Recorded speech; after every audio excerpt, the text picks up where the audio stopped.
Well, I know Dad told me yesterday that I was going to, or he asked me yesterday if I wanted to preach, and he said, "Do you want to do it Friday?" And I said, "Whatever you want." And it was funny, as Brother Tenney was talking to me the service yesterday. He said, he was telling me to be instant in season. He asked me if I was ready, and I told him that I was instant, but I don't know if I was ready. So we're going to go over to Ephesians 5 and get your place in there. Ephesians chapter 5.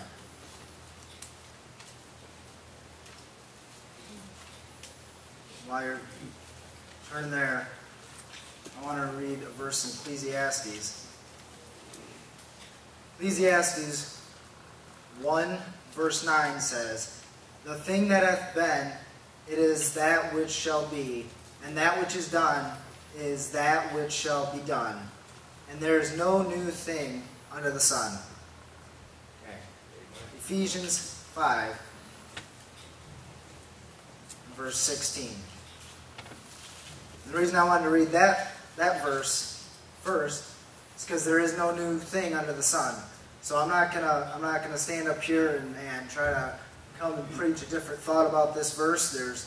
There's really only one way to preach this verse. It's redeeming the time because the days are evil. That's the verse. Growing up in a Christian home, growing up with my dad being the pastor and traveling around, going to a whole lot of camp meetings and different that, you will hear a lot of messages and a lot of preaching, and it seems like it gets redundant sometimes. And what we got to realize, and I think everybody has to come to this point, is sometimes it just needs to be repeated. You'll find a verse in the Bible in the Old Testament, and Jesus will repeat it in the New Testament. It's because sometimes you need that. If God tells you twice, you might want to pay attention. So many times in our Christian walk, we get so into a pattern of things. We get so involved with the ministry, and over the past couple of months and weeks, I was wrestling and having to make a decision about certain things of the future that will have to come in my life. And one of the reasons I was wrestling is because I was so trying to prepare for the ministry and get myself ready for the future.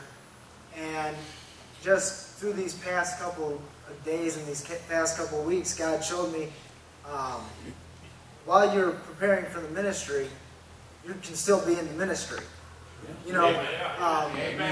And so while I was preparing for the ministry, I almost forgot that I have to redeem the time now. Because today the days are evil. If tomorrow never comes, then while I'm preparing for my ministry, I'm going to miss that chance. So I got to visit a college in California a couple weeks ago, and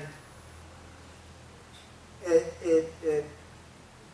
got to see where I was planning on preparing for the ministry. And coming back home, I hear a lot of times how bad Michigan has become and all that. Well, I'm sorry to tell you, but for some reason, I don't know why, but I have roots here. I love Michigan. I don't know why that is. Most of my family doesn't even love Michigan as much as I do. For some, I can't tell you why. But I think the reason that God gave me that certain love is because that's where I am right now in my life. I'm here. And so the people of Michigan, are who I have to witness to. Right. You know, they're my people. You know, you might be from Alabama, you might be from West Virginia, and that's your people. You know, that's where you are. And we have to redeem the time where we are at. So many, you know, again I said that, you know, we hear messages on this all the time, so I'm not preaching anything new. In Proverbs it says, "He that winneth souls is wise." Amen. You know, we know that that is one way that we redeem the time. Psalms 46:10, and I was, you know, it's on the back of that picture there. It says, "Be still and know that I am God." Amen. And sometimes we get so involved with the ministry, or so involved in what we're doing, that we forget that